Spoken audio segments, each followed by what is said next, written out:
UA Yes. insisted she, that is the mother of the author of the letter, go with him, but she refused. She said he started shouting and saying horrible things to her, and then in brackets, I'm crying as I write this.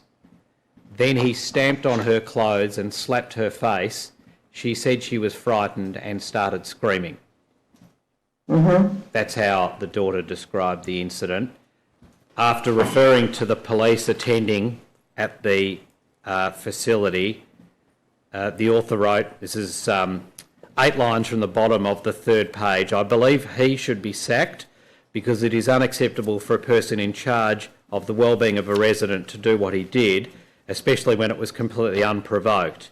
It isn't good enough for him to continue at Bayview, even in a different section. He shouldn't have any access to mum whatsoever. Who knows what he's capable of. I suppose it will be like the Catholic priests who are moved on to offend elsewhere. I know this is hard for you, Di, but this is a very serious matter. Do you see the first dot point there in bold? Yes. You shouted at resident Yes. FT and threatened to break her walker. Yes, I see that. You hit resident FT on the right side of her cheek and it hurt. The resident FT shouted and hit you and you swore at the resident.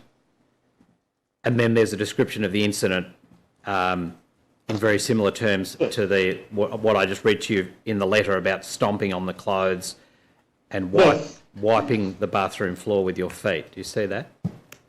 Yes, indeed. And I think you just agreed with me that that matter was not ultimately investigated because UA submitted his resignation from his employment before the investigation could be completed. Is that right? That would be correct, yes. He was suspended from duty on the day that the allegation was made.